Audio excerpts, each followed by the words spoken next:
Subtopics: Gaseous pollutants, flue gas desulfurization, control technologies for nitrogen oxide, particulate pollutants, control technologies for mercury. Okay, so let's start with gaseous pollutants.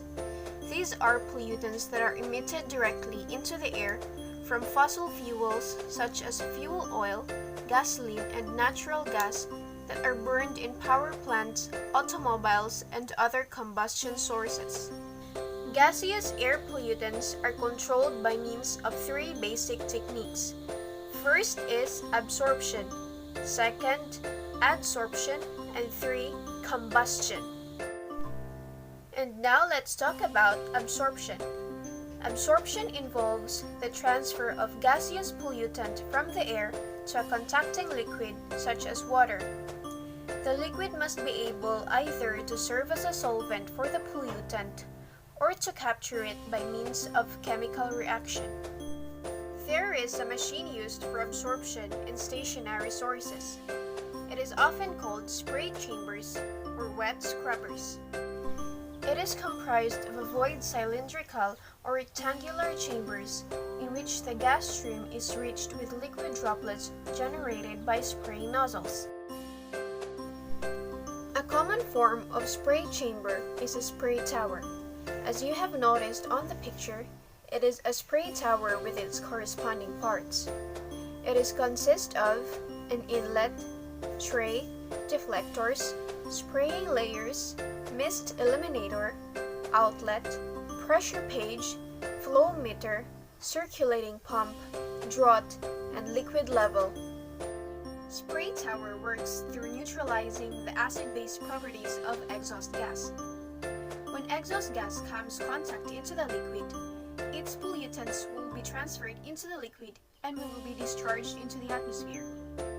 When exhaust gas enters a spray column through the inlet and passes through the packing plate, acidic and alkaline components in exhaust gas will be fully absorbed and neutralized by sodium hydroxide solution. After purifying, the exhaust gas will be dehydrated through a demister and discharged into the atmosphere. The absorption liquid at the bottom of the spray tower is pressurized by the pump and sprinkled from tower top. Finally, the liquid returned to the tower bottom for recycling. Spray tower scrubbers can remove 90% of particulates larger than about 8 micrometers. Mass transfer is a diffusion process wherein the pollutant gas moves from points of higher concentration to points of lower concentration. The removal of the pollutant gas takes place in three steps. First is diffusion of the pollutant gas to the surface of the liquid. Second, transfer across the gas-liquid interface or dissolution. Third, diffusion of the dissolved gas away from the interface into the liquid. Next is Henry's law. Henry's law can be used in absorption of gaseous pollutants. The law states that, at a constant temperature, the amount of dissolved gas in a volume of a specified liquid is directly proportional to the partial pressure of the gas in equilibrium with the liquid. In other words, the amount of dissolved gas is directly proportional to the partial pressure of its gas phase. The law contains a proportionality factor that is called Henry's law constant. What we have here is Henry's law sample problem. How many grams of carbon dioxide is dissolved in a 1-liter bottle of carbonated water if the manufacturer uses a pressure of 2.4 atm in the bottling process at 25 degrees Celsius? Given is kH of carbon dioxide in water, which is equal to 29.76 atm over mole per liter at 25 degrees Celsius solution. So we have here the formula P is equal to KHC.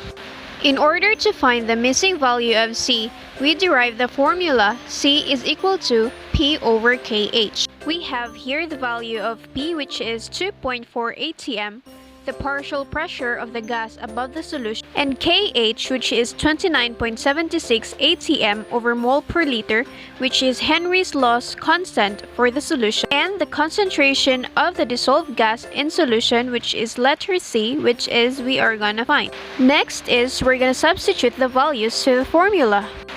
2.4 atm divided by 29.76 atm over mole per liter is equal to 0.08 moles per liter because we have already crushed out atm. Next is we're gonna convert moles to grams of carbon dioxide.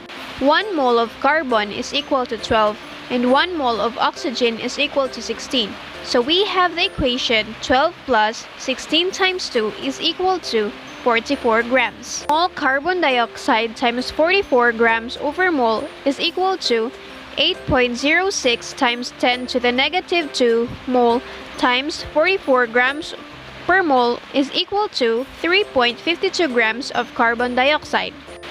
Therefore, there are 3.52 grams of carbon dioxide dissolved in a 1 liter bottle of carbonated water from the manufacturer.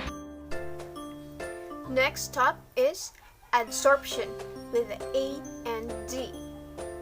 Adsorption is a mass transfer process in which the gas is bonded to a solid. It is also the capability of all solid substances to attract to their surface molecules of gases or solutions with which they are in contact. Here are some definition of terms that is related to adsorption. First is adsorbents. Adsorbents are solids that are used to adsorb gases or dissolved substances. Example is a charcoal. Next is adsorbate. It is the adsorbed molecules. The study of adsorption is done through the adsorption isotherm. It is the graph between the amounts of adsorbent adsorbed on the surface of adsorbent and pressure at constant temperature. What we used in this adsorption isotherm is Langmuir's adsorption isotherm, and we have this sample problem. An absorption study is set up in a laboratory by adding a known amount of activated carbon to 6 flasks which contain 200 ml of an industrial waste. An additional flask containing 200 ml of waste but no carbon is run as a blank. Plot the Langmuir isotherm and determine the values of the constants. We're gonna identify the value in the solution. So 250 is the final COD of flask number 7, which was given at the given table, and minus 4.7, which is the final COD of flask 1, milligram per liter, and then multiply by 200 ml, which is the waste which is mentioned in the problem, all over 1000 ml per liter. The answer is 49.06 milligram per liter, the amount of solute absorbed. Next is X over M. X is equal to 49.06 milligrams, which was the one that we have arrived earlier, divided by 804, the mass of carbon in milligram. Divided, you will have 0.061 mg over mg. One problem that likely happens in adsorption processes is what we call breakthrough. It is the process that happens when saturation is approached. Pollutant will begin to leak out of the adsorption bed. So here is a schematic of a typical breakthrough curve in a fixed bed adsorption process. Next, under gaseous pollutants is what we call the combustion. Combustion is a chemical reaction between substances, usually including oxygen, and usually accompanied by the generation of heat and light in the form of flame. When equilibrium between the total heat energies of the reactants and the total heat energies of the products is reached, combustion stops.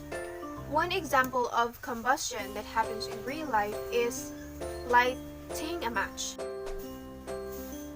Combustion or incineration can be used to convert volatile organic compounds and other gaseous hydrocarbons pollutants to carbon dioxide and water. Incineration of VOCs and hydrocarbon vapor usually is fulfilled in an uncommon incinerator called an afterburner. An afterburner can be used to reduce gaseous pollutants emissions from almost all VOC sources, including reactor vents, distillation vents, solvent operations, and operations performed in ovens and dryers. Next is we have flue gas desulfurization. It uses a set of technologies to remove sulfur dioxide from exhaust flue gas of fossil fuel power plants, as well as from the emissions of other sulfur dioxide emitting processes. FGD has two classifications, either regenerative or non-regenerative. In non-regenerative, the reagent is recovered and reused, while in non-regenerative, the reagent that is used to remove the sulfur oxides from the gas stream is used and discarded. Flue gas desulfurization involves wet scrubbing and dry scrubbing. In wet FGD systems, flue gases are brought in contact with an absorbent, which can be either a liquid or a slurry of solid materials. In dry FGD systems, it requires higher chemical utilization and are constrained to flue gases determined from the combustion of low sulfur coal.